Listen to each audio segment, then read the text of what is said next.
हाल कैसा है जनाब का, क्या ख्याल है आपका। 400 क्या पार होंगे हो। देश ने मन बना लिया 400 पार होकर ही रहेगा, और इसके लिए ख्याल भी अच्छे ही हैं। और समय का इंतजार है, बस वोटिंग शुरू हो जाए, चुनाव कैंपेन शुरू हो जाए। कुछ लोग सर इसे कॉन्फिडेंस नहीं ओवर कॉन्फिडेंस कह रहे हैं। मुझे लगता है जब आपने काम अच्छा किया हो तो आपका कॉन्फिडेंस लेवल ज्यादा ही होता है। अगर आपने पहले प्रैक्टिस ना की हो, काम ना किया हो, तो आपका संभव ही नहीं होता। और मुझे लगता है जिसके पास मोदी जी जैसे लोकप्रिय नेता हों, 10 वर्षों की उपलब्धियां हों और 2047 तक का विजन देश के सामने रख के विकसित भारत बनाने का संकल्प हो, जो चुनाव से पहले भी पूरा दिन अपने मंत्रिमंडल के साथ बैठकर अगले 25 वर्षों में भारत को कहां पहुंचाना है, संकल्प से सिद्धि तक कैसे लेके जाना है, इस सोच को रखता हो तो 400 पार होना जरूरी है। पर एक बात बताइए, इस 400 पार में आरोप यह है कि पहले वॉशिंग मशीन था, अब धोबी घाट हो गया है। बीजेपी और जिस तरीके से जो स्ट्रैटेजी है कि जो भी आए उसको संभालो, अपने साथ करा लो, कल वो करप्ट था, आज नहीं है। देखिए, कुछ ऐसे लोग हैं जो ईवीएम पर प्रश्न खड़ा करते हैं, जो संवैधानिक संस्थाओं पर प्रश्न खड़ा करते हैं, जो न्यायिक व्यवस्था पर प्रश्न खड़ा करते हैं। उनको जो सूट करता है वो वही बोलते हैं। मैं तो यही कहूंगा, अगर किसी के खिलाफ आरोप सिद्ध होते हैं, किसी को कानून सजा देता है, तो उसके खिलाफ जो दंड बनता है उसको देना चाहिए। लेकिन जब तक कुछ नहीं होता तब तक जान चल रही है। पर वो कुछ तब नहीं होता जैसे वो बीजेपी में आ जाते हैं, तब तक होता है जब तक बीजेपी में नहीं होता। ऐसा बिल्कुल भी नहीं है। ऐसे बहुत सारे उदाहरण होंगे जहां पर समय के साथ साथ, अब कई वर्षों में देखिए, नेशनल हेराल्ड में राहुल गांधी जी और सोनिया जी बेल पर हैं, लेकिन दूसरी ओर मनीष सिसोदिया जी, संजय सिंह जी, सत्येंद्र जैन जी जेल में हैं। कोई शराब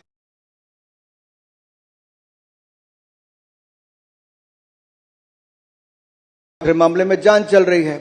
अरविंद केजरीवाल जी 9 सम्मन आने के बाद भी ईडी के सामने पेश नहीं होते, लेकिन राजनीति में आने से पहले बहुत ज्ञान कांग्रेस को बांटते थे, आज उन्हीं के साथ हाथ मिलाकर बैठे हैं।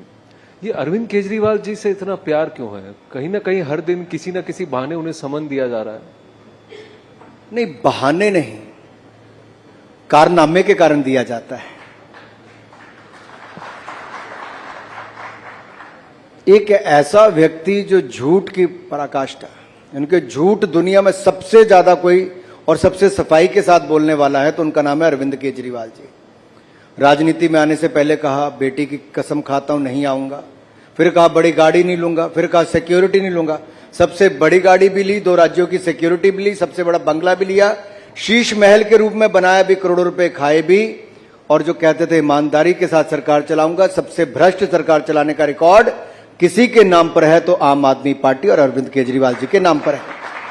पंजाब में सरकार बनाते स्वास्थ्य मंत्री का इस्तीफा हो गया भ्रष्टाचार के चलते, दिल्ली का स्वास्थ्य मंत्री जेल चला गया भ्रष्टाचार के चलते, और दिल्ली का शराब मंत्री जिसको ईमानदारी का सर्टिफिकेट ये देते थे, आज कितने महीनों से जेल में बैठा है, बेल भी नहीं हो पा रही। पर वहां ये आरोप है कि कोई दिल्ली में बीजेपी को हराया 2 बार, इसीलिए बीजेपी थोड़ा गरम है, इसीलिए इनके पीछे पड़ी हुई है। चुनाव में हमारा क्या है जी, जनता ने जिता दिया जी, लेकिन बीजेपी हमारे पीछे पड़ी है। नहीं, ऐसा ये ईडी के समन तब तक आते रहेंगे जब तक हम बीजेपी का बुलावा स्वीकार नहीं करेंगे। आनंद जी, ऐसा है, चुनाव में हार जीत चलती है। बीजेपी को पहली बार थोड़ी हारी। हम तो उस राजनीतिक दल से हैं कि जब जनसंघ के समय से जी जमानत बच जाती थी, तब जमानत के बचे हुए पैसे से भी हम पार्टी देते थे कि अच्छा जमानत तो बच गई, लेकिन जो विचार हम उस समय लेके चले थे कि धारा 370 हटाएंगे, 35A से मुक्ति दिलाएंगे, जम्मू कश्मीर में परमिट राज को खत्म करेंगे, ट्रिपल तलाक से मुक्ति दिलाएंगे, राम मंदिर बनाएंगे और सीए का कानून लाएंगे। केवल एक दल भारत में ऐसा है जिसने जो कहा वो करके दिखाया है, अपनी विचारधारा से हटके नहीं। हम अपनी विचारधारा से टस से मस नहीं हुए,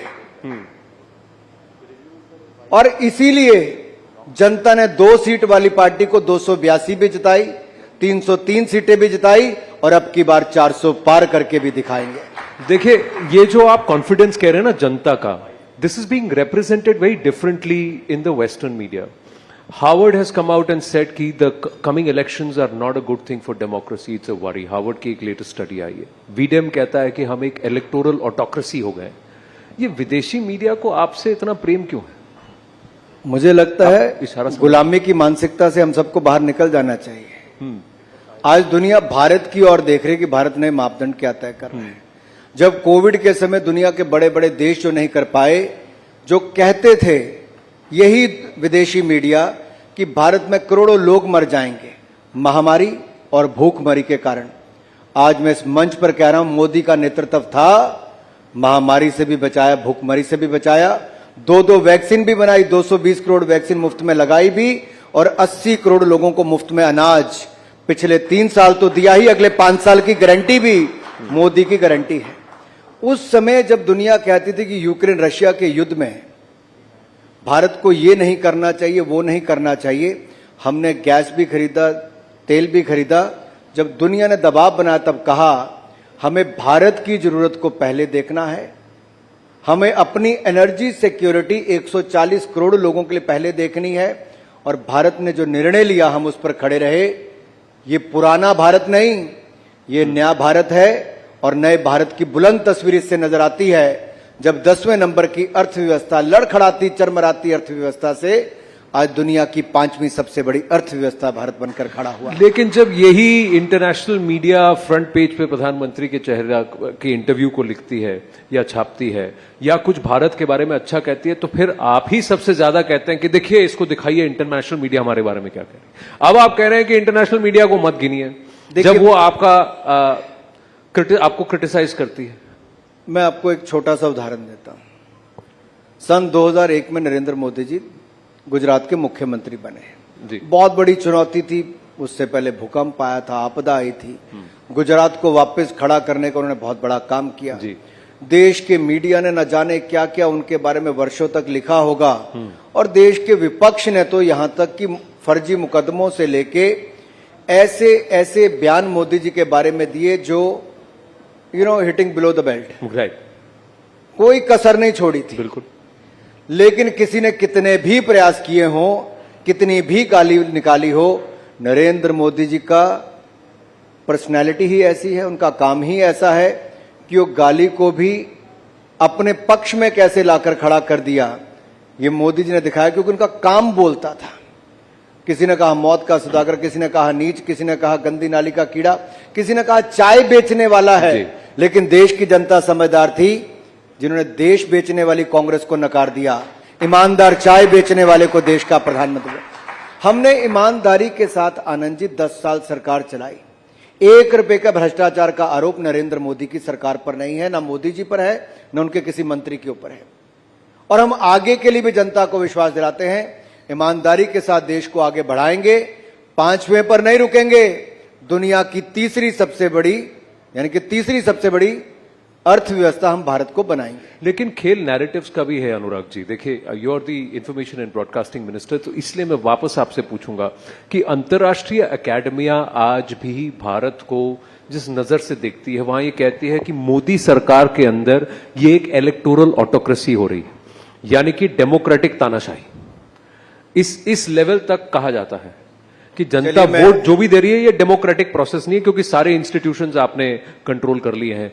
ईडी आपके इशारे पर समन भेजता है, सीबीआई आपके इशारे पर अरेस्ट करती है, मीडिया तक को गोदी ही कह दिया जाता है. चलो मैं आपसे इसका उत्तर देता हूं. पहली बात तो जांच एजेंसियां स्वतंत्र हैं, किसी को भी भ्रष्टाचार के मामले में बुला सकती हैं. दूसरी बात ये कहता हूं, आप में से किसी को ईडी का नोटिस आया? यहां पे सब साफ बैठे हैं, ईमानदार बैठे हैं. अब जिसने गलत काम किया होगा उसको ईडी का नोटिस आएगा. अब हमने वायदा क्या किया था 10 साल पहले, भ्रष्टाचार मुक्त शासन देंगे. हमने अपनी ओर से भ्रष्टाचार मुक्त शासन दिया. हमने कहा था भ्रष्टाचारियों के खिलाफ कड़ी कार्रवाई करके दिखाएंगे. अब आप तय कर लो कि भ्रष्टाचार के खिलाफ कार्रवाई करनी चाहिए, नहीं करनी चाहिए. पर कार्रवाई तो तभी करनी चाहिए अगर वो पाला छोड़ के बीजेपी में आ जाए ना. आनंद जी, अगर ईडी ने कार्रवाई की, सीबीआई ने कार्रवाई की, कोर्ट है कि नहीं है? हाँ. न्यायालय में जब वो जाते हैं क्या उनको बेल मिल गई? अगर राहुल गांधी जी सोनिया गांधी जी को बेल मिल जाती तो वो ठीक है, अगर मनीष सिसोदिया, संजय सिंह या सत्येंद्र जैन को बेल नहीं मिलती तो गलत है। चित भी मेरी पट भी मेरी, ऐसा कैसे चलेगा? नहीं, उनको बेल मिल रही है, यहाँ आपको बेल नहीं मिल रही, तो पूछ रहे हैं कि वही वहां मिल रही है, यहाँ क्यों नहीं मिल रही? इतनी किसको नहीं मिल रही? आम आदमी पार्टी को, उनके नेताओं को। भाई भ्रष्टाचार किया, सबूत है, वहां पे सारे आरोप हैं। अब ये तो मैं और आप किसी चैनल पे बैठ के तय नहीं कर सकते किसको बेल देनी किसको नहीं देनी।